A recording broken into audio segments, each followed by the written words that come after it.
यही तो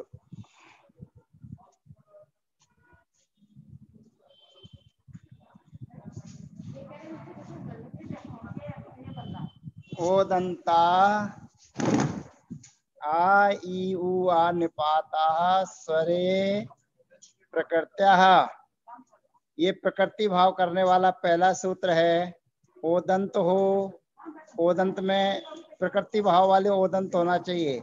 उसके लिए शब्द है अहो, आश्चर्यम, नो, धन एही। ये ओ है अंत में, जिसके वो ओदंत कहलाता है। और उसके बाद में है आ धन अपेही, फिर ई धन इंद्रम, फिर उ धन उत्तिष्ठ, फिर आ धन एवं। इस प्रकार से आ उ ई उ आ और ओ, इन 5 अक्षरों के सामने, लेकिन ये 5 वर्ण कैसे होना चाहिए? प्रकृति भाव वाले 5 वर्ण होना चाहिए। तो 5 वर्ण प्रकृति भाव वालों के होने पर ओदंता आ ई उ आ निपाता स्वरे प्रकृत्या। इस सूत्र से जो प्रकृति भाव है जैसा का वैसा है, वैसा ही रहता है, ऐसा जानना चाहिए। अब इसके बाद में अगला सूत्र पढ़े थे हम, द्विवचन मनौ, सूत्र नंबर 62। द्विवचन मनौ, ये आके हमने 6 अर्थ पढ़े थे। जो श्लोक है आपको मालूम होना चाहिए। ई से दर्थे क्रिया योगे मर्यादा विधौ चया आंगानुबंध विज्ञेयो वाक्य स्मरण और नतु। उसमें आके 6 अर्थ बताए थे। ईसर्त अर्थ हो, उसमें संधि हो जाती है, यानी कि प्रकृति भाव नहीं होता। क्रिया का योग हो, उसमें भी संधि हो जाती है, अर्थात प्रकृति भाव नहीं होता। मर्यादा हो तो उसमें भी संधि हो जाती है, प्रकृति भाव नहीं होता। अभिविधि अर्थ हो तो उसमें भी संधि हो जाती है, प्रकृति भाव नहीं होता। लेकिन वाक्य और स्मरण अर्थ में वह आ की जगह आंग कहलाता है, तो वहां पर प्रकृति भाव होता है, ऐसा जानना चाहिए। अब हमारे बीच में आया द्विवचन मनौ। द्विवचन का मतलब होता है जो विभक्ति संबंधी द्वि हो, लेकिन पुरुष में और राम में, यहाँ पर भी द्विवचन होता है, लेकिन पुरुष और राम आदि शब्द जो अकारांत पुल्लिंग शब्द हैं, जिनमें औ द्विवचन में आता है, उसको छोड़कर मनौ माने अनौ माने औ को छोड़कर शेष जो द्विवचन होंगे तो वहां पर भी प्रकृति भाव होता है, ऐसा जानना चाहिए। तो कवि धन एतौ, यहाँ पर एवर्णो या मसवर्णे नच परो लोप्य। इस सूत्र से ई के स्थान पर या होना था, परंतु उसके माध्यम से निश्चित हो गया। माले धन इमे, यहाँ पर भी माला माले ये द्विवचन है, और द्विवचन होने के कारण यहाँ पर भी प्रकृति भाव रहता है, माने संधि नहीं होती। ये माले इमे और कवि एतो, ये दोनों प्रयोग जानना चाहिए। अगला पेज, अगला सूत्र भैया जी। अब ये मणिवादी नाम वा, हमारे सामने कच्ची स्थिति है मणि इव। ये मणि भी द्वितीया का द्विवचन है, मणि मणि मणया। और जमपत्ति ये भी द्विवचन है, जमपत्ति ही जमपत्ति जमपत्या। इस प्रकार कहते हैं मणिवादी नाम वा। मणि आदि शब्दों के होने पर जो द्विवचन मनौ, उसने कहा था कि द्विवचन के होने पर औ को छोड़कर जो द्विवचन है वहां पर प्रकृति भाव रहता है। लेकिन ये सूत्र कहता है मणि आदि शब्द हो तो प्रकृति भाव होता भी है और नहीं होता। अब प्रकृति भाव होगा तो शब्द बन जाएगा मणि धन इव, यहाँ पर समाना सवर्णे दीर्घी भवती परश्च लोपम सूत्र की प्राप्ति थी। उसके बाद द्विवचन मनौ सूत्र से नित्य प्रकृति भाव संधि करने की प्राप्ति थी, परंतु मणिवादी नाम वा ये सूत्र कहता है मणि आदि सब होने पर विकल्प से प्रकृति भाव होता है। तो प्रकृति भाव होगा तो शब्द बनेगा मणि धन इव, और अगर ये सूत्र नहीं लगेगा तो फिर समाना सवर्णे दीर्घी भवती परश्च लोपम सूत्र से पूर्व ई को दीर्घ हो जाएगा और पर इव के ई का लोप होकर शब्द बनेगा मणिव। ऐसे ही जमपत्ती ये भी द्विवचन है, तो जमपत्ती के सामने वही खुला रहने दीजिए जो दिख रहा था भैया जी ऊपर। हाँ, जमपत्तीव और जमपत्ती इव, तो जमपत्ती इव माने विकल्प से होता है, तो विकल्प से होने पर वो लोप हो प्रकृति भाव हो जाएगा तो बनेगा जमपत्ती इव, और जब प्रकृति भाव नहीं होगा तो समाना सवर्णे दीर्घी भवती परश्च लोपम इस सूत्र से दीर्घ होकर जमपत्तीव ये दो प्रयोग बनते हैं, ऐसा जानना चाहिए। अब ये तीनों सूत्र आपके समझ में आ गए होंगे प्रकृति भाव संधि के लिए। ये तीन सूत्र ही मुख्य हैं जो आपको हमेशा याद रहना चाहिए। ओ दंता आ ई उ आ निपाता स्वरे प्रकृत्या। दूसरा सूत्र द्विवचन मनौ, और तीसरा सूत्र है मणिवादी नाम वा। मणि आदि शब्दों के होने पर द्विवचन हो तो उसको प्रकृति भाव होता है, ऐसा जानना चाहिए। अब अगली जो सब सिद्धि हमारे बीच में आ रही है वो है अमुके धन अत्र। अमुके धन अत्र, जो अमुकेत्र लिखा हुआ है इसके यहाँ के बीच का खंडाकार इसमें प्रिंट में नहीं आया है, वही पेज चाहिए, वही पेज चाहिए जो अभी खुला हुआ था भैया जी। हाँ यही, ये अमुकेत्र यहाँ लिखा हुआ है, ये बीच में खंडाकार चाहिए। पुस्तक में खंडाकार छपा हुआ है, पीडीएफ फाइल में खंडाकार नहीं आया, जिसको अवग्रह बोलते हैं, जिसको एस का चिन्ह बोलते हैं। तो अमुकेत्र ये जो लिखा हुआ है, तो अमुके धन अत्र, ये अमुके भी द्विवचन है, लेकिन द्विवचन होने पर पहले द्विवचन मनो लगता था, लेकिन ये सूत्र कहता है ना सा को दशा अदस शब्द के सामने का सहित हो तो वह प्रकृति भाव को प्राप्त नहीं होता। तो जो अमुके ये भी द्विवचन है, लेकिन द्विवचन होने पर अदस शब्द से बना हुआ जो अमुके सत्र शब्द है, तो अदस शब्द का बना हुआ ये अमुके शब्द होने पर ये अत्र है। अत्र के आ का 57 नंबर का सूत्र एदोत परा पदांते लोप मकारा, उससे उसका लोप हो जाएगा। 57 नंबर का सूत्र एदोत परा पदांते लोप मकारा, इस सूत्र से अत्र के आ का लोप हो जाएगा, शब्द बनेगा अमुकेत्र। अमुकेत्र को पुनः दोबारा समझ लीजिए, अमुके धन अत्र। अब ये अमुके धन अत्र है, यहाँ पर कच्ची स्थिति है, यहाँ पर द्विवचन है अमुके, और ये अदस शब्द से बनने वाला शब्द है। तो अदस शब्द से बनने वाला जो अमुके सामने एदोत्परा पदांत द्विवचन मनौ, इस सूत्र से प्रकृति भाव होना था, अर्थात जैसा है वैसा ही होना था, परंतु ना साको दशा।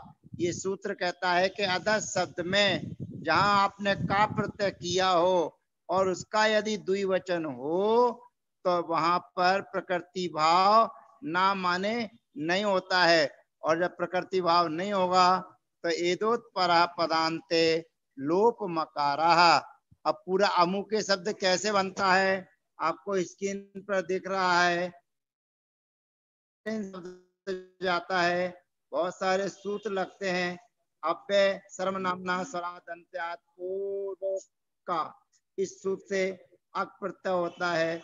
फिर व्यंजन मत्सरम आदि आदि सूत्र लगे हुए हैं, लेकिन अभी अपने को केवल इतना प्रयोजन जानना है कि अमु के धन अत्र, यहाँ पर द्विवचन मनो से प्रकृति भाव होना था, अर्थात जैसा है वैसा ही रहना था, परंतु तो न साको दशा, ये सूत्र निषेध कर देता है। और निषेध होने पर एदोत्परा पदांते लोप मकारा, जो 57 नंबर का सूत्र है, उससे आकार का लोप होकर खंडाकार लग जाएगा और शब्द बनेगा अमुकेत्र।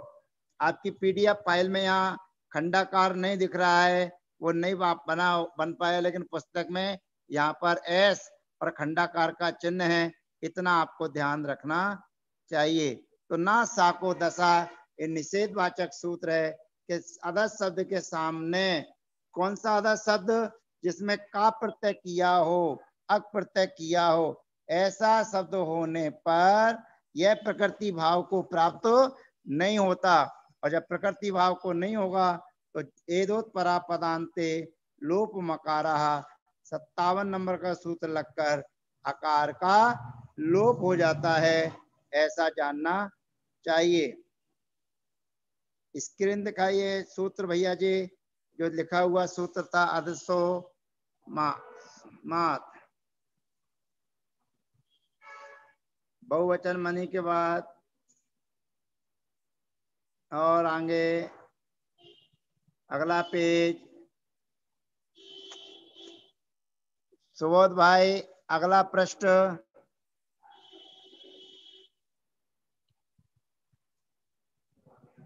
ये वाला भैया जी? हाँ नहीं, सूत्र इसके बाद का, इसके पहले वाला 65 नंबर का सूत्र कौन सा है?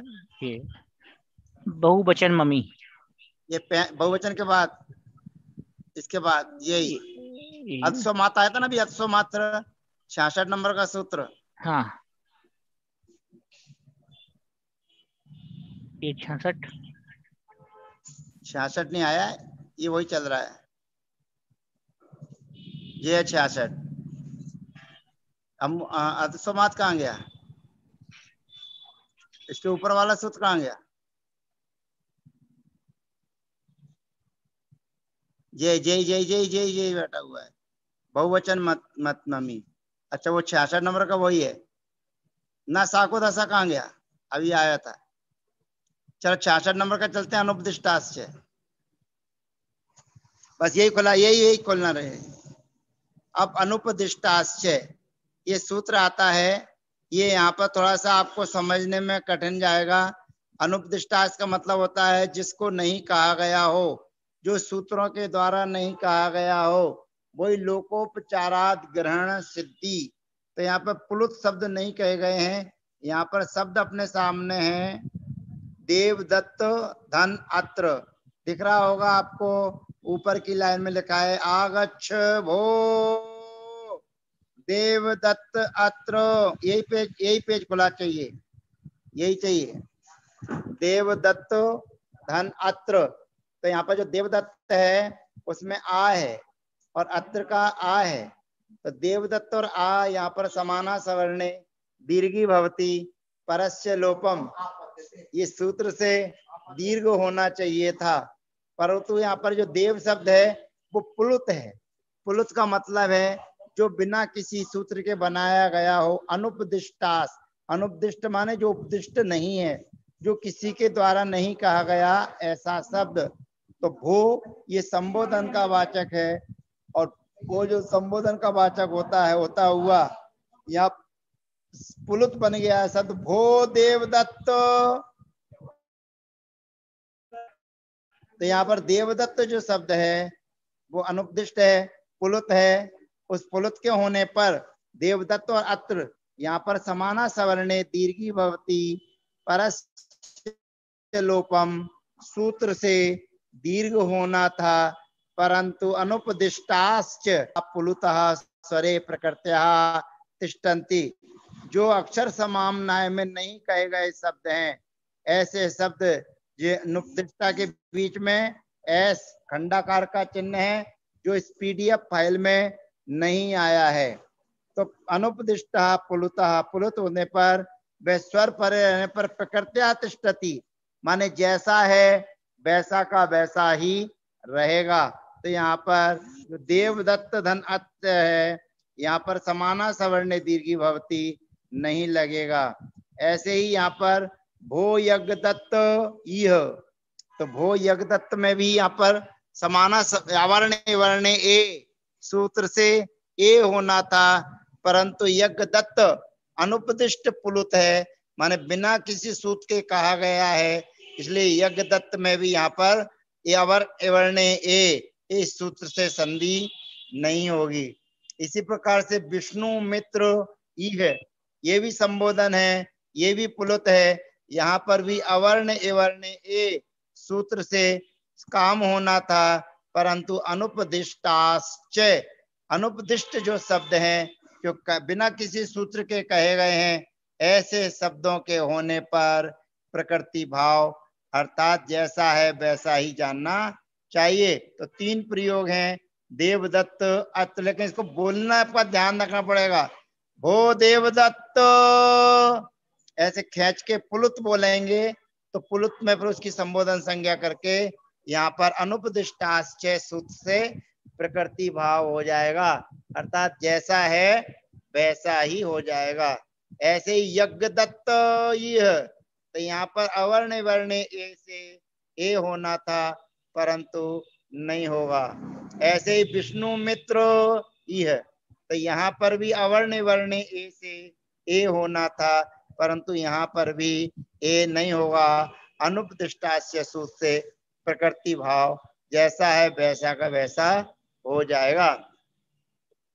अब लिखा हुआ शुष्क लोक इति, तो ये भी पुलुत है, और लेकिन पुलुत शब्द के सामने इति शब्द के आने पर अगला सूत्र कहते हैं नेतौ, अगला सूत्र आता है नेतौ, 67 नंबर का सूत्र आएगा वो नेतौ। ये देखिए नेतौ, ये सूत्र आया, यहाँ पर भी वही स्थिति थी, अहो शुष्क लोकेति, इस प्रकार से उच्चारण करना पड़ेगा इसका।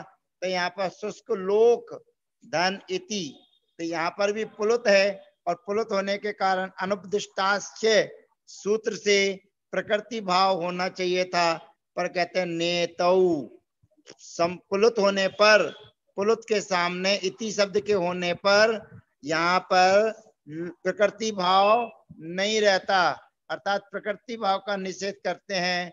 तो फिर अवर्ण एवर्ण ए सूत्र से ए होकर शुष्क लोकेति बन जाएगा, शुष्क लोकेति, शुष्क लोक धन इति, यहाँ पर इति शब्द के होने पर प्रकृति भाव नहीं होता है, ऐसा जानना चाहिए।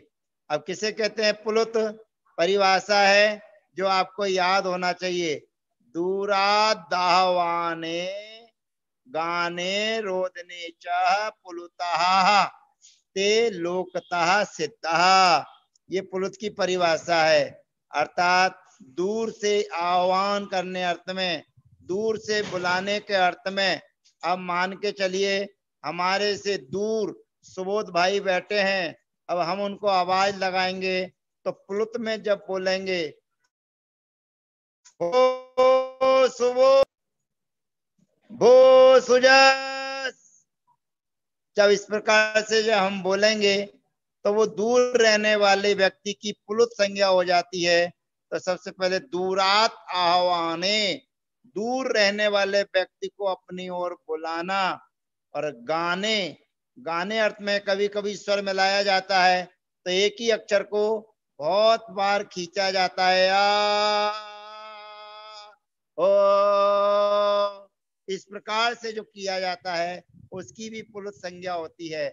और बच्चे जब रोते हैं तो उनका एक ही स्वर निकलता रहता है, तो बच्चे के रोने पर भी जो आवाज निकलती है उनको पुलुतः, वो पुलुत हैं।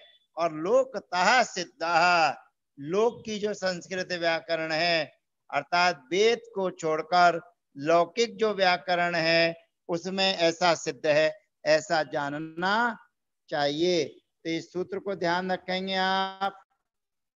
नेतो सूत्र से उसको लोकेति, यहाँ पर प्रकृति भाव होना था, लेकिन अनुपदिष्टास्य से प्रकृति भाव होना था, पर नेतौ सूत्र से प्रकृति भाव का निषेध हो जाता है, तो अवर्ण एवर्ण ए सूत्र लग जाता है। अब अगला सूत्र जा रहा है मात्रा गणाई जा रही है। छंद की व्यवस्था है। छंद शास्त्र के अनुसार किन वर्णों की कितनी मात्राएं होती हैं वो बताया जा रहा है। एक मात्रो भवे ध्रस्वो द्विमात्रो दीर्घ उच्यते, वही श्लोक चलना है जो था, वही श्लोक जो खुला हुआ था अभी वही चल रहा है श्लोक। यही एक मात्रो भवेत् ह्रस्वो द्विमात्रो दीर्घ उच्यते, त्रिमात्रस्तु पुलुतो ज्ञेयो व्यंजनम चार्ध मात्रिकम। अर्थात एक मात्रा का मतलब होता है पूर्वो ह्रस्वा। पूर्वो ह्रस्वा में जो वर्ण कहे गए थे आ ई उ रि रि लिरि, तो ये 5 वर्ण ही ऐसे होते हैं जो 14वें गुणस्थान में रहने वाले केवली भगवान होते हैं, अयंत भगवान। उनका केवल इतना उच्चारण में जितना समय लगता है आ ई उ रि रि लिरि, इनके उच्चारण में जितना समय लगता है उतना ही उन 14वें गुणस्थानवर्ती जीवों का संसार में रहने का समय होता है। तो उसकी एक मात्रा होती है। और द्विमात्रो दीर्घ उच्चते, और जिनकी दीर्घ जो वर्ण है उन दीर्घ वर्णों की द्विमात्रा वे 2 मात्रा कहलाती हैं। और जिनको खींचा जाता है, जोर से बोला जाता है, उनकी त्रिमात्रा। परंतु पुलुतो हो त्रिमात्रा, पुलित की 3 मात्रा होती हैं, ऐसा जानना चाहिए। और अब बचा कौन? कहते व्यंजन बचा, तो कहते हैं व्यंजनम चार्ध मात्रकम, और व्यंजन की अर्ध मात्रकम माने आदि मात्रा होती है, ऐसा जानना चाहिए। तो ये श्लोक भी आपको याद होना चाहिए। एक मात्रो भवेत् ह्रस्वो द्विमात्रो दीर्घ उच्यते, त्रिमात्रस्तु पुलुतो ज्ञेयो व्यंजनम चार्ध मात्रकम। अर्थात ह्रस्व की 1 मात्रा होती है, दीर्घ की 2 मात्रा होती हैं, पुलुत की 3 मात्रा होती हैं, और व्यंजन की अर्ध मात्रा माने आदि मात्रा होती है, ऐसे जानना चाहिए। इस प्रकार ये प्रकृति भाव संधि भी हमारी पूरी हो गई। एक सूत्र आया था बीच में, छूट कैसे गया, दिख नहीं रहा।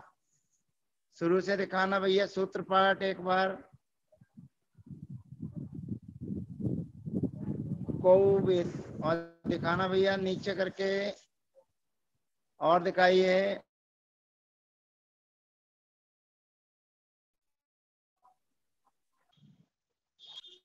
और दिखाइए जे साको दशा, जे 24 नंबर 34 नंबर 64 नंबर का 64 नंबर का 64 नंबर का 64, ये 62 नंबर है, 64 नंबर। यही ना साको दशा, यही शब्द समझा रहे थे आपको। अमुके धन अत्र, तो यहाँ पर अमुके धन अत्र में एदोत्परा पदांते लोप मकारा से अकार का लोप हो जाता है। ना साको दशा, ना साको दशा के बीच में भी खंडाकार और एस का चिन्ह है, जो पीडीएफ फाइल में नहीं आ पाया है। ना साको दशा में खंडाकार है, पुस्तक में खंडाकार लगा हुआ है, जो इस पीडीएफ फाइल में नहीं आया है। अदसो हो गया। आगे चलिए, बढ़िए। और प्रकृति भाव संधि पूरी हो रही है भैया जी, और बढ़ाइए आगे। सुबोध भाई, हाँ ये भी सिद्धि हो गई। ये श्लोक भी हो गया। एक मात्रो भवेत् ह्रस्वो द्विमात्रो दीर्घ उच्यते। इस प्रकार पूरी प्रकृति भाव संधि पूरी हो गई। अब ये व्यंजन संधि आपके बीच में चालू होने वाली है। अब व्यंजन संधि चालू हो उसके पूर्व मैं आपसे कुछ पूछना चाहता हूं, आप मेरे प्रश्नों का जवाब देने के लिए तैयार हो जाएं। अभी सुबोध भाई, समता दीदी कहाँ है? जी भैया जी। हाँ, समता दीदी से कहो थोड़ा सा रिवीजन करवाए, हम 10 मिनट का रेस्ट ले रहे हैं। समता दीदी,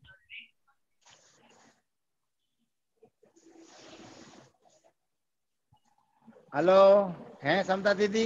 हाँ है। हाँ, तो उनसे कहें कि वो क्लास चालू करें और प्रकृति भाव संधि में आज क्या सीखा है, क्या समझ में आया है, उसको समझाएं और स्वर संधि को भी दोहराएं और सूत्र पाठ करवाएं, लोगों से सुने। सब लोगों को खोल दीजिए, सब अपने अपने सूत्र पाठ 1 से लेकर यहाँ तक सुनाएं। इसकी आवाज हमें आती रहेगी। तो 10 मिनट का हम रेस्ट चाहते हैं, जी भैया जी। है ना? थोड़ा सा भगवान के कपड़े बनवाने, नाप देने। हाँ, सभी सूत्र पाठ निकाल लीजिए एक हैं? साथ, जो सारे हाँ सूत्र ठीक है, सूत्र एक साथ। पाठ करिए। हाँ, एक साथ जो सारे सूत्र थे ना, वो निकाल लेंगे सभी ने। दीदी आपका ठीक है। वीडियो ऑन कर लो।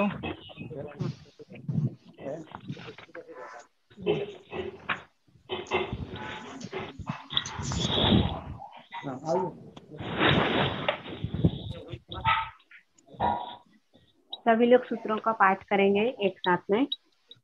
सिद्धो वर्ण समाम्नायः तत्र चतुर्दशादौ स्वरः दश समानः तेषां द्वौ प्रावण्योन्यस्य सवर्णौ लिकार लिकारौ च पूर्वो ह्रस्वः परो दीर्घः स्वरो वर्ण वज्रो नामी एकारादीनि संध्यक्षराणि नित्यं संध्यक्षराणि दीर्घाणि कादीनि व्यञ्जनानि ते वर्गाः पञ्च पञ्च पञ्च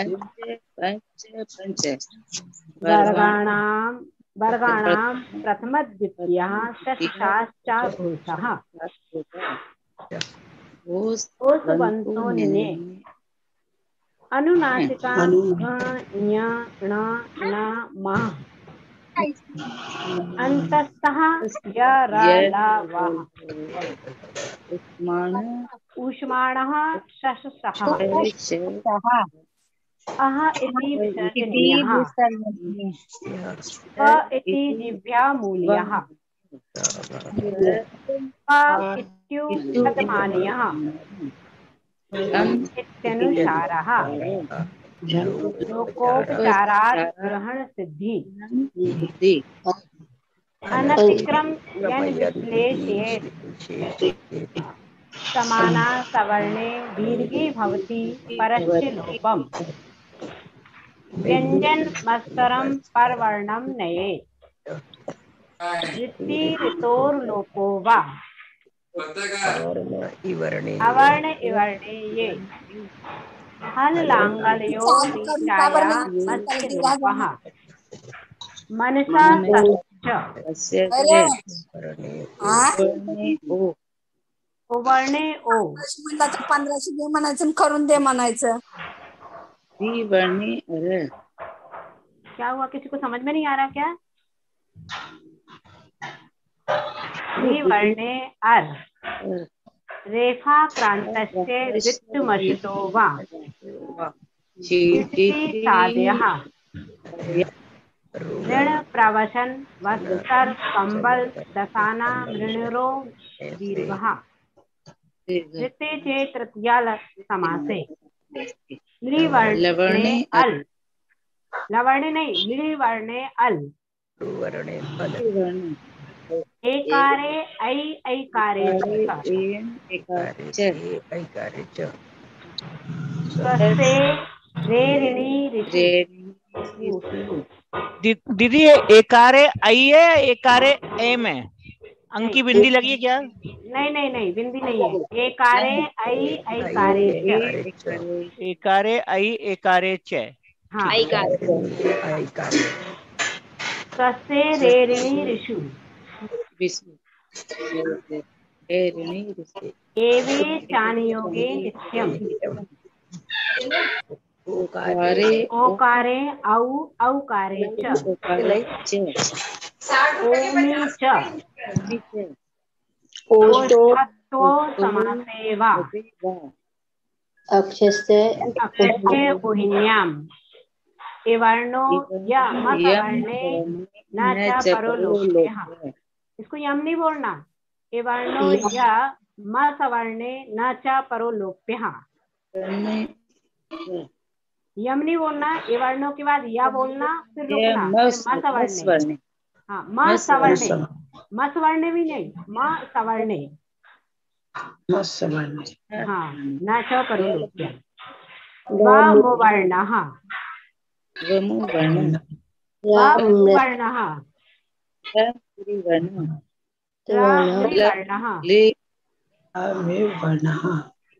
लम्भ्रिवर्णः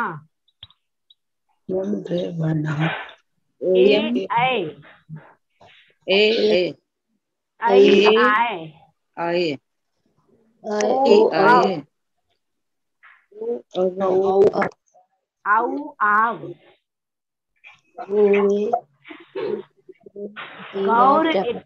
गौर इतीवा प्रकृतिः अवः स्वरे अक्षेत्रियोर नित्यम अयादीनां यवलोपः पदान्ते न वा लोपेतु प्रकृतिः। हेलो, कैसे लगेगा? इसमें नीचे बंद हो गया था कि क्या पूछ रहे हैं? दीदी आप कंटिन्यू कीजिए। अच्छा, बीच बीच में आवाज आ रही है ना सही? हाँ हाँ। स्वर्जौ यवकारा वनादिस्थौ लोप्यौ व्यंजने एदोत्परः पदान्ते लोपमकारः न व्यंजने स्वरः संदेयः ऋतस्तद्धिते प्रभ्युति रज्जुमाने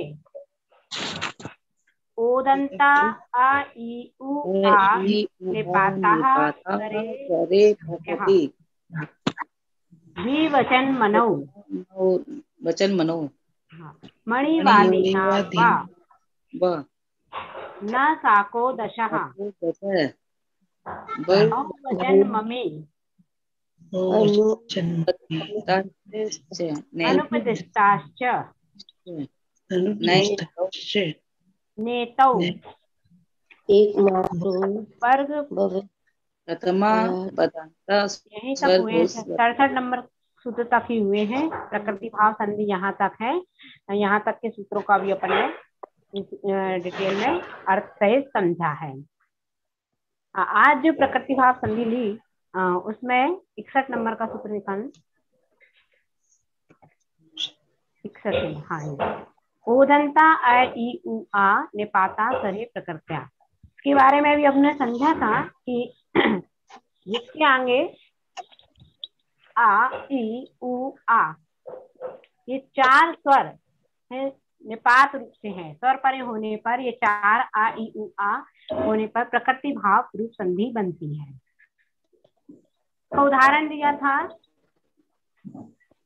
कुछ अर्थों में प्रयोग करना बताया था। ईसत अर्थ में, क्रिया के योग में, मर्यादा अर्थ में, अभिविधि अर्थ में और इन चारों में तो संधि हो जाती है समाना सवर्ण दीर्घी भवती परस्य लोपम करके। लेकिन वाक्य और स्मरण अर्थ में वहां आंग आ का आंग आदेश होने से वहां प्रकृति भाव होता है। सत्वार सूत्र के कुछ सूत्र भी बताए थे जिनमें ये प्रकृति भाव संधि लगती है। इसके आंग लेना भैया थोड़ा सा, ये 4 पेज में नीचे। हाँ, और हाँ ये एकादीनी भाज्यानि युगपदे कस्मिन्ना चतुर्भ्यां। ये पहले अध्याय का जो 30वें नंबर का सूत्र है। यहाँ क्या कर दिया, युगपदे कस्मिन्ना चतुर्भ्यां।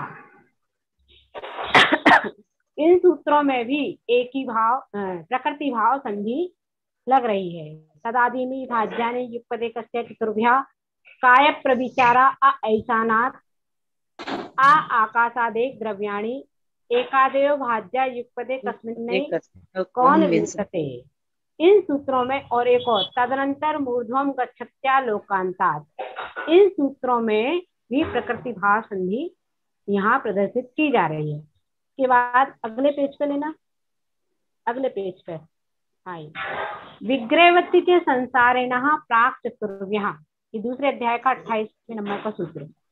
तेस्तो संख्ये गुणम प्राक तैजसात् संक्लिष्टा सुरोदीरित दुःखात् प्राक चतुर्थ्या प्रांग मानुषोत्रान् मनुष्यः प्राग ग्रैवेकेभ्यः कल्पः नव चतुर्दश पंचदशी भेदा यथाक्रमम प्राक ध्यानात्। इन सभी सूत्रों में प्राक का उपयोग किया गया है। प्राक का अर्थ क्या है? यानी मर्यादा को प्रदर्शित करने के लिए प्राक का उपयोग किया गया है, अर्थात ये इनमें भी प्रकृति भाव संधि दर्शाएगी। अगला सूत्र है 62 नंबर का, द्विवचन मनौ। द्विवचन मनौ का अर्थ है कि जो द्विवचन होता है, मतलब स्वर के परे होने पर औ को छोड़ करके द्विवचन और प्रकृति भाव होता है। इसका उदाहरण दिया था माले इमे। माले शब्द में द्वितीय विभक्ति है और इमे उसमें जोड़ा गया है, तो ऐसे उसकी सूत्र की प्राप्ति होनी चाहिए थी, परंतु ऐसा ना होने से वहां प्रकृति भाव संधि रहा, अर्थात माले इमे इस शब्द का निर्माण होता है। तत्वा सूत्र में आता है सागरोपमे अधिके, तो सागरोपमे धन अधिके शब्द से बनता है। यहाँ भी प्रकृति भाव संधि होने से सागरोपमे अधिके प्रयोग सिद्ध होता है।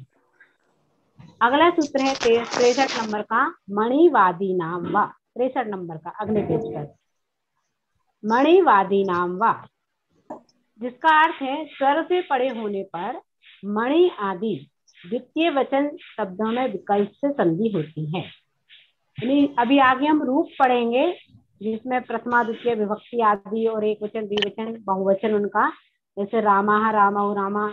तो इस तरह से ये जो मणि शब्द है, तो मणि का जो रूप बनाया जाएगा उसमें द्वितीय वचन जो होगा उसमें विकल्प से संधि होती है, ऐसा यहाँ कह रहे हैं। पहले कहा था कि द्वितीय वचन मनौ में क्या क्या कहा था कि औ को छोड़ करके द्विवचन और प्रकृति भाव होगा, लेकिन ये मणि शब्द के लिए स्पेशली बता दिए कि मणि शब्द में मणि आदि शब्दों में द्विवचन होने पर विकल्प से संधि होती है। वा का अर्थ है विकल्प से, यानी कहीं हो भी सकती है और कहीं नहीं भी होगी, तो इसलिए इसका प्रयोग बताया था। मणि शब्द का जो द्विवचन बनाया तो उसके बाद में मणि धन इव, तो मणि भी बना है और मणि इव दोनों प्रयोग सिद्ध हुए थे।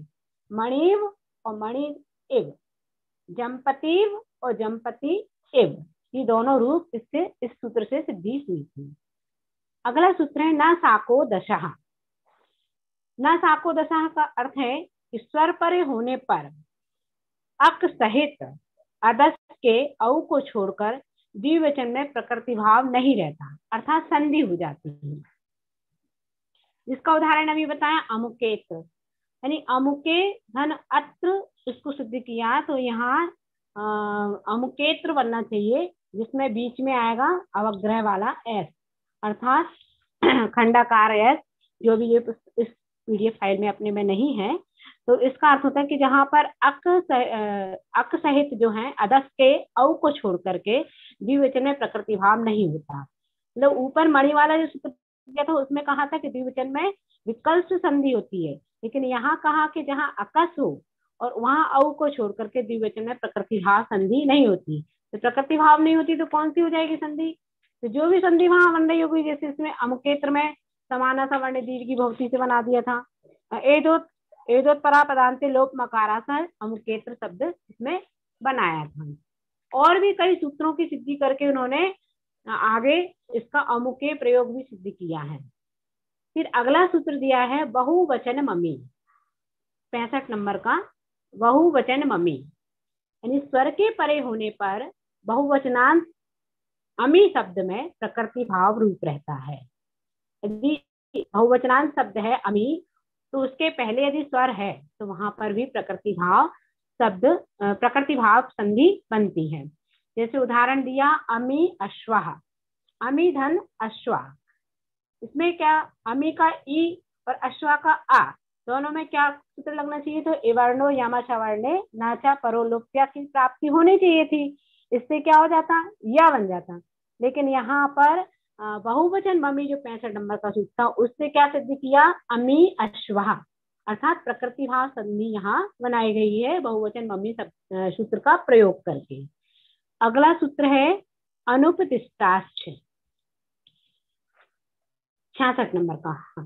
अनुपदिष्टाश्च, अनुपदिष्टाश्च का अर्थ है कि अक्षर समाम्नाय स्वर परे होने पर जिसको नहीं कहा गया है ऐसे प्लुत प्रकृति भाव रूप में रहते हैं।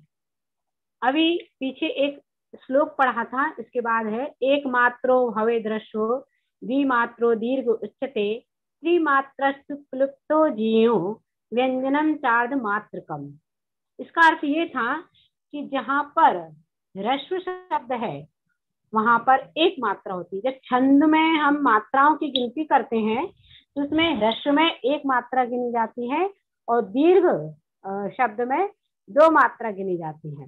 उसी तरह से प्लुत शब्द में 3 मात्राएं जानी जाती हैं और व्यंजन में आधी मात्रा।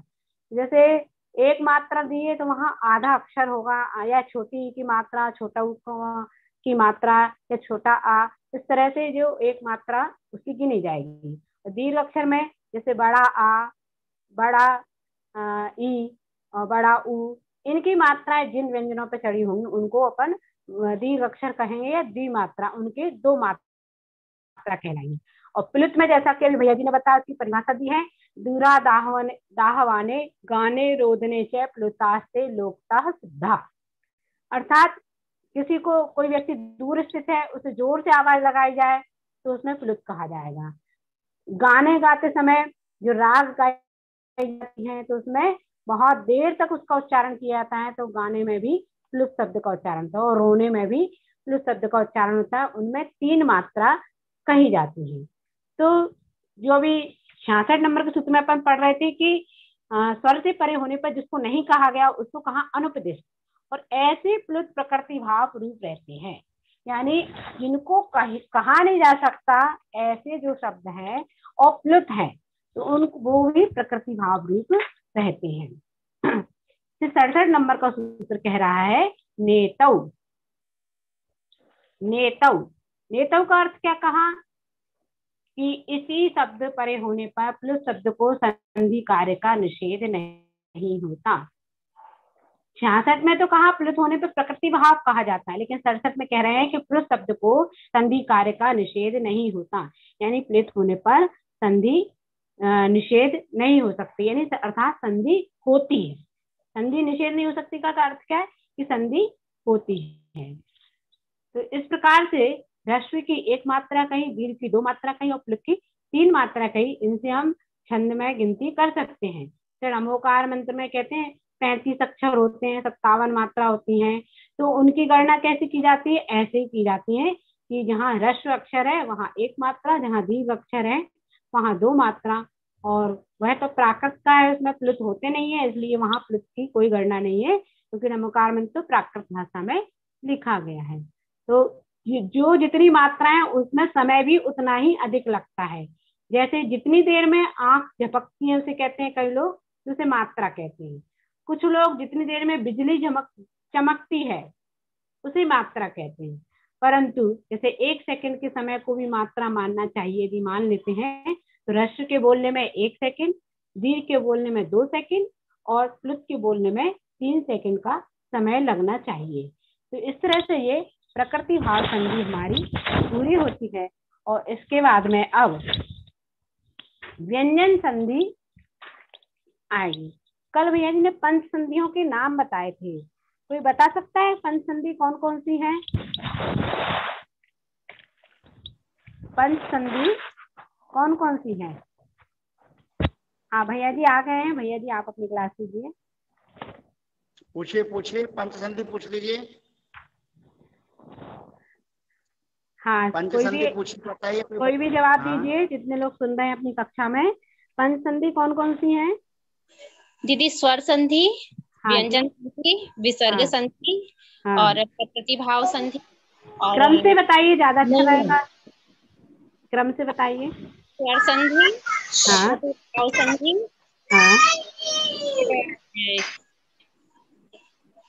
फिर व्यंजन संधि, हाँ फिर स्वाति संधि। हाँ। कौन देखिए सी? इसका क्रम है, सबसे स्वाति पहले संधि। स्वर संधि, हाँ सबसे हाँ, पहले फिर स्वर संधि, दूसरे नंबर पर प्रकृति भाव संधि। ये 2 संधियां अभी अपन ने पढ़ ली हैं। इसके बाद में अभी अपनी 3 संधियां शेष हैं। तीसरी संधि है व्यंजन संधि, चौथी संधि है विसर्ग संधि या विसर्जनीय संधि, और पंचम संधि है सुआदि संधि। इस तरह से ये 5 संधि प्रकरण इस पुस्तक में हम पढ़ेंगे, जिनमें से 2 संधियों का प्रकरण हमने पढ़ लिया है। ठीक है भैया जी, आप देखें। बहुत बढ़िया। हाँ जी, बहुत बढ़िया। 5 संधियों को आपने बताया। हाँ भैया जी। 2 संधियां आवाज आ रही होगी मेरी आपके पास? जी भैया जी, आ रही है, मेरी बिल्कुल आवाज हाँ आ रही है, बिल्कुल आ रही है, आ स्पष्ट आ रही रही है। है। इस प्रकार से आपने 2 संधियां पढ़ ली हैं। अगर आप लोग चाहें तो आप टेस्ट भी दे सकते हैं, परीक्षा भी दे सकते हैं। और कब आपको परीक्षा देना है, कब आपको टेस्ट देना है, और प्रकृति भाव, इन दोनों संधियों का आप टेस्ट परीक्षा आप दे सकते हैं। जिस दिन आपको देना हो उस दिन आप तारीख बता दें, या हमारे संयोजक महोदय भाई सुबोध जी, सुयश जी जो तय करें तारीख या बार, उस तारीख को आपका टेस्ट लिया जा सकता है।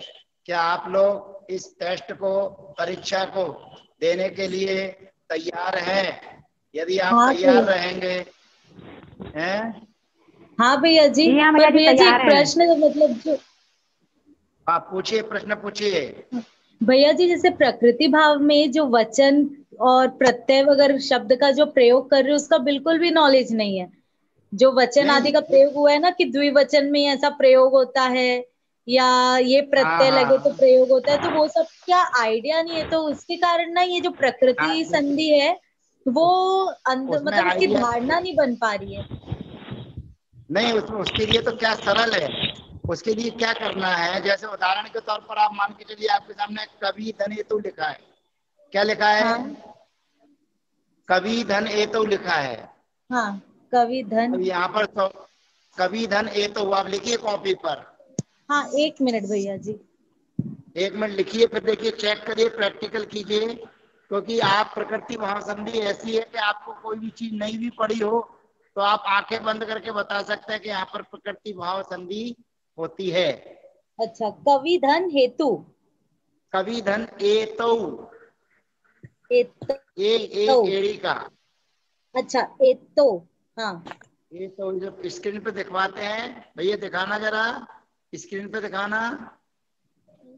द्विवचन मनो 63 नंबर का सूत्र, 62 नंबर का सूत्र दिखाना भाई। बस बस बस, यही मणिवादी नाम के पहले। हाँ, ये देखिए, बस इसके पहले 62 नंबर का सूत्र। और लाइए स्क्रीन, और लाइए, और लाइए, और थोड़ा सा नीचे करिए, और थोड़ा सा नीचे, अगला पेज दिखाइए। हाँ, ये देखिए, यहाँ आपको लिखा हुआ है कवि धन एतौ। दिख रहा है कैसे लिखा है? जी जी जी, दिख रहा है। हाँ, वही दिखाइए भैया जी, जो अभी आया था संस्कृत वाला दिखाइए, काला वाला जो अभी आपने दिखाया था। हाँ, यही बस, यही पेज खोल के, यही खोला रंद, बस बस बस। तो यहाँ देखो लिख रहा है कवि धन एतौ। दिख रहा है आपको? हाँ, कवि धन एतौ दिख रहा है जी। और माले धन एमे दिख रहा है जी। चल रहा है, दिख रहा होगा। हाँ, यही, ये दोनों को हाईलाइट कर दीजिए। देखिए, दिख रहा है कवि धन एतौ माले धन एमे। अब कवि कवि में क्या है? ई है। कवि में क्या है? ई है। ई। और बड़ी के सामने ए है। ए है। तो स्वाभाविक रूप से यहाँ पर 44 नंबर का सूत्र लगाना चाहिए था। ए वर्णो या मा सवर्णे नाचा परोलोप्या। जी। और यहाँ माले धन ए में यहाँ पर सूत्र लगना चाहिए था ए आए। ए आए, हाँ, है ना? तो यहाँ पर नहीं लगा सूत्र। तो ये जैसा का जैसा दिखना, इसी का नाम है प्रकृति भाव। अच्छा, सूत्र ना लगाना, वो एज इट इज ही रहेगा। हाँ, यही तो ध्यान रखने वाली बात चीज है। यहाँ पर कभी हेतु में जो संधि होना थी, स्वर संधि, वो स्वर संधि ना, उसका नाम है प्रकृति भाव संधि। अच्छा, तो आगे आपको समझ में? हाँ हाँ हाँ, आ गया। पर वो द्विवचन में ही इसका प्रयोग होगा ना भैया जी? जो द्विवचन है मात्र उसी में ही इसका इस प्रकार से प्रयोग होगा। वो द्विवचन होगा तभी संधि नहीं होगी।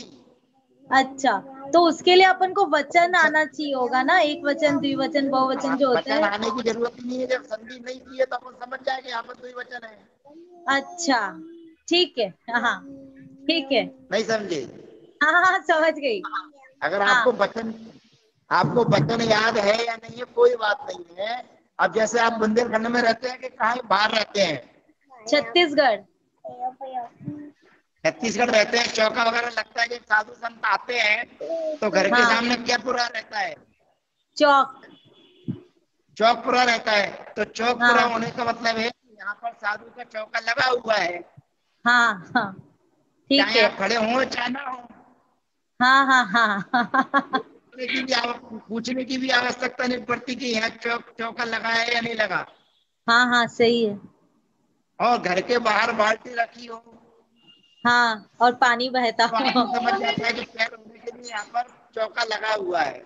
तो जो आपके संकेत है, किसी से पूछने, आपने दरवाजे पर नहीं लगा रखा बोर्ड के यहाँ पर चौका लगा हुआ है।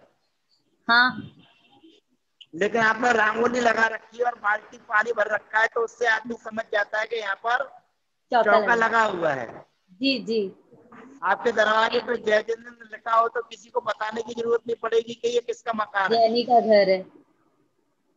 हाँ, और आपके यहाँ अगर पचरंगा धागा लगा हो तो आपको बताने की आवश्यकता नहीं पड़ेगी कि ये किसका मकान है। ऐसे ही प्रकृति भाव संधि के लिए आपको कुछ भी याद करने की जरूरत नहीं है। जो स्वर संधि के नियम लग रहे थे वो यहाँ पर आपको ना दिखे तो समझ लीजिए यहाँ पर प्रकृति भाव हुआ है। अच्छा, अब आगे समझ में आपके पूछना था। हाँ हाँ, ये आया। मेरे को एक चीज ये पूछना था कि ये इसका यूज क्या है, प्रकृति भाव का प्रयोग क्या है? अगर अपन इसको संधि रूप में कह देते तो क्या अंतर पड़ता, और प्रकृति रूप कहे है तो इसका आशय क्या? बहुत बढ़िया। अगर यहाँ पर संधि रूप में कहते तो देखिए, कवि में ई है। हाँ है। ई को या करना पड़ता अपने को। हाँ, और या करते तो या के ऊपर ये बैठ जाता। हाँ, फिर इसका उच्चारण हो जाता कव्येतौ। कव्येतौ ऐसा बनाना पड़ता। हाँ, और ये माले धने में है। हाँ, हेलो, तो वो माल का यह होता, माल ई में हो जाता। नहीं, ए आय करते अपन। ए आय, हाँ ठीक है, ए का अय होता। ये आय करते, तो माल फिर 55 में, नंबर का फिर 55 नंबर का सूत्र लगाते, अयादि नाम यव लोपा पदान्ते नवा लोपे तु प्रकृति। उससे फिर यहाँ का लोप कर देते। ठीक है। और फिर यहाँ का लोप कर देते माली में, है ना। तो फिर माल धन में होता। हाँ हाँ। फिर सूत्र लगता अवर्ण वर्ण ए। तो शब्द बन जाता माले में। माले में। हाँ, तो अर्थ ही नहीं निकलता, सामने वाला अर्थ ही नहीं निकाल पाता कि इसका अर्थ क्या है। अच्छा, अगर हम संधि करते, आपके नियम के अनुसार चलते कि संधि करते हम, तो माल धन पहले ए आई लगाते। हाँ हाँ। फिर अयादि नाम लोपा लगाते, या का लोप कर देते, और उसके बाद में अवर्ण वर्ण ये कर देते, तो शब्द बन जाता माले में। हाँ हाँ। तो माले में का फिर अर्थ क्या निकलेगा? माला धन ए में लगाना है कि माले लगाना है। तो इसलिए प्रकृति भाव करने का ये प्रयोजन है। अच्छा, ठीक है भैया जी। आया? ठीक है। हाँ हाँ भैया जी, बहुत बढ़िया। और किसी को कुछ पूछना? और किसी की प्रकृति भाव संबंधी कोई शंका समाधान? प्रकृति भाव में केवल आपको 3 सूत्र याद रखना है। ओ दंता आ ई उ आ निपाता स्वरे प्रकृत्या। दूसरा सूत्र आपको याद रखना है द्विवचन मनौ, द्विवचन मनौ। ये 2 सूत्र आपको याद रखना है। तीसरा सूत्र है मणिवादी नाम वा। बस ये 2 सूत्रों के माध्यम से अगले सूत्र जो है वो व्यक्तिगत है। उन व्यक्तिगत सूत्रों का प्रयोग व्यक्तिगत शब्दों के लिए है, ऐसा जानना चाहिए। अब अगली जो संधि आएगी उस संधि का नाम है व्यंजन संधि। अब अगली जो संधि आ रही है उस संधि का नाम है व्यंजन संधि। अब व्यंजन संधि समझने के पहले कुछ संज्ञाएं आपको पता होना चाहिए। जो संज्ञाएं पीछे की गई हैं उन संज्ञाओं को आपकी जानकारी होना जरूरी है। तो जो संज्ञाएं कौन कौन सी हैं, आगे चलिए भैया। व्यंजन संधि, यही व्यंजन संधि। देखिए व्यंजन संधि चालू होने के पहले यहाँ पर कुछ नियमात्मक सूत्र दिखाए जा रहे हैं, पर इसकी चर्चा मैं बाद में करूंगा। अगर आपका माइक खुला हुआ हो तो आप उत्तर दीजिए। समझ लीजिए आधा टेस्ट आपका आज ही हो रहा है। सुबोध भाई जो उत्तर देने के इच्छुक हो उनसे उनका माइक चालू कर सकते हैं। जी तो भैया। सबसे पहला आपसे प्रश्न है, घोष कितने होते हैं? घोष कितने होते हैं और कौन कौन से? 13। जितने लोग बोल रहे हैं वो अघोष बता रहे हैं, पर मैं घोष पूछ रहा हूँ। घोष 10 होते हैं भैया जी। भैया जी 10। ये भी गलत है। 20 20। हाँ, व्यंजन 23 होते हैं, 13 अघोष होते हैं और 20 घोष होते हैं। अच्छा, कितने घोष होते हैं? 20 घोष, 13 अघोष। ठीक है। हेलो। हाँ जी भैया जी। तो आपने सही बताना है। अब घोष किसे कहते हैं ये बताइए। जो गैक है शुरू के पहले ही अक्षर होते हैं ना 5 वर्णों में। 5 वर्ण होते हैं। 5 वर्ण होते हैं जो कौन से अक्षर होते हैं? 5 वर्ण में का कवर्ग टवर्ग चवर्ग पवर्ग।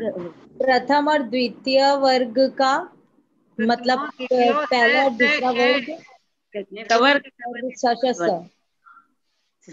अब घोष बताइए। प्रथमा द्वितीय घोषित। ये अघोषे वाला सूत्र है। वर्गाणाम प्रथमा द्वितीय सा घोषा। ये अघोष बताने वाला सूत्र है। घोष बताने वाला सूत्र घोषवन्तोन्ये। तीसरा, चौथा और 5वां अक्षर हो तो घोष कहलाता है। बोलिए। तीसरा, चौथा और 5वां अक्षर हो तो घोष कहलाता है। अब आप कॉपी पे लिखिए, कॉपी पर लिखिए। माइक बंद कर दीजिए सबके और कॉपी पे लिखिए। आधा का लिखिए, आधा का व्यंजन, आधा का, फिर धन, फिर स्वर अथवा घोष। लिखिए आधा का, धन, स्वर, धन, घोष बराबर गा। नीचे लिखिए चा, धन, स्वर अथवा घोष।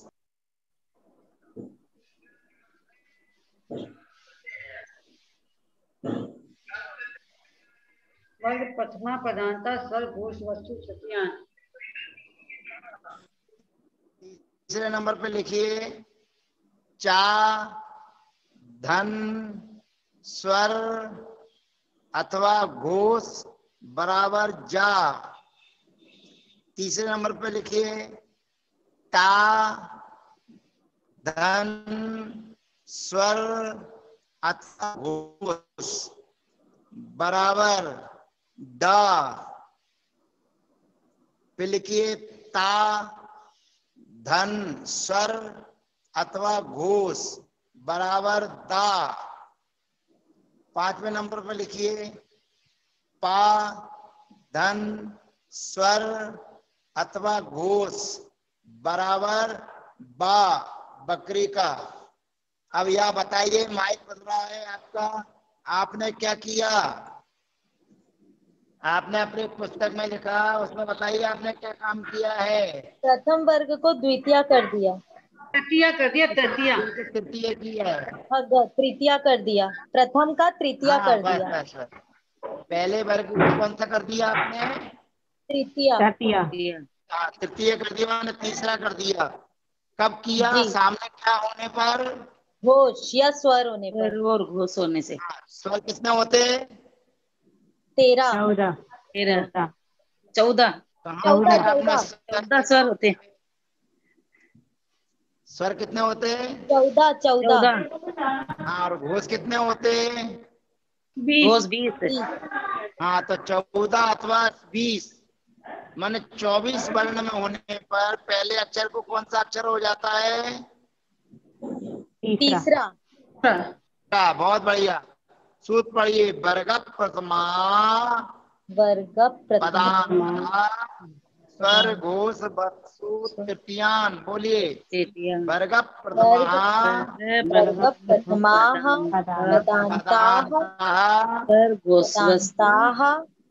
स्वर घोष वस्तु तृतीयान। स्वर घोष वत्सु तृतीयान। हाँ, ये सूत्र का अर्थ हो गया। वर्ग का प्रथम अक्षर हो और पदांत हो तो उसके सामने स्वर अथवा घोष के आने पर वर्ग का प्रथम अक्षर तीसरा हो जाता है। अब आगे लिखिए, वर्ग का प्रथम अक्षर लिखिए का, चा, टा, ता, पा। एक लाइन में नीचे नीचे लिखते जाइए, का, चा, टा, ता, पा। और उसके सामने लिखिए धन। फिर लिखिए पांचवें अक्षर, वर्ग का कोई भी पांचवा अक्षर लिखिए। वर्ग का पहला अक्षर धन, वर्ग का पांचवा अक्षर अंग बराबर। वर्ग के पहले अक्षर को पांचवा अक्षर लिख दीजिए। अब बताइए यहाँ आपने क्या काम किया? पहले प्रथम वर्ग को अनुनासिक रूप, पंचम वर्ग रूप कर दिया। अनुनासिक वर्ग, अनुनासिक रूप नहीं, पंचम वर्ण कर दिया, पंचम कर दिया। पंचम। हाँ, तो पंचम कर दिए किसको देखकर? अनुनासिक को देखकर। पंचम अक्षर को देखकर। हाँ, पंचम अक्षर को देखकर। है ना? तो वर्ग के पहले अक्षर के सामने वर्ग का पांचवा अक्षर हो तो वर्ग का पहला अक्षर पांचवा हो जाता है अथवा तीसरा भी हो जाता है। तीसरा भी लिख सकते हैं और पांचवा भी लिख सकते हैं। अच्छा, है ना? तो सूत्र पढ़िए, पंचमे पंचमास तृतीयान नवा।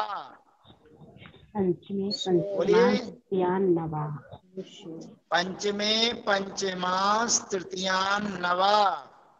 पंचमे पंचमान तृतीयान नवा। नवा माने विकल्प से होता भी है और नहीं भी होता है। तो पहला नहीं, तीसरा अक्षर हो जाएगा तो क्या बनेगा? गा। और पांचवा अक्षर हो जाएगा तो क्या बनेगा? या। अच्छा, ये घोष भी है, जो इयण अनमा है ये घोष भी है, इसीलिए वो तृतीया भी हो सकता है। इसी सूत्र से दोनों काम करेंगे, तृतीया भी हो जाएगा और पांचवा भी। हाँ, और पंचम वर्ग भी हो जाएगा। हाँ, ठीक। हाँ, लेकिन अलग से सूत्र बनाया है, इसलिए अपने को पांचवा करना है। क्या करना है? पांचवा। हाँ, पांचवा करना है। अब ये दोनों सूत्रों के उदाहरण आपको दिखाते हैं। थोड़ा और जाइए भैया, पेज पलटिए, आगे 2-3 पेजों को आगे बढ़ाइए। सुबोध भाई, भैया जी आज का समय हो गया। समय हो गया हैं? भैया जी। समय हो हैं, गया आज का भैया समय जी। क्या बोल रहे हैं? अभी नहीं हुआ। नहीं हो भी जाएगा, कोई बात नहीं। और आगे दिखा भैया, और आगे बढ़ा पेज। सुबोध भाई, यस भाई। भैया जी समय हो गया, अपन कल प्रारंभ करेंगे इसको। हाँ ठीक है ठीक है। तो ये दो सूत्र आज पढ़ाए गए हैं, पंचमे पंचमाश तृतीयान नवः, और पहला सूत्र है वर्ग प्रथमा पदांत सर्वभूत तृतीयांश। चलिए गिरवाणी की स्तुति करने के लिए सभी तैयार हो जाएं। सभी के माइक खोल दीजिए। जावाणी ज्ञान ते तुझे लोकालो तो वाणी वाणी हम नमो।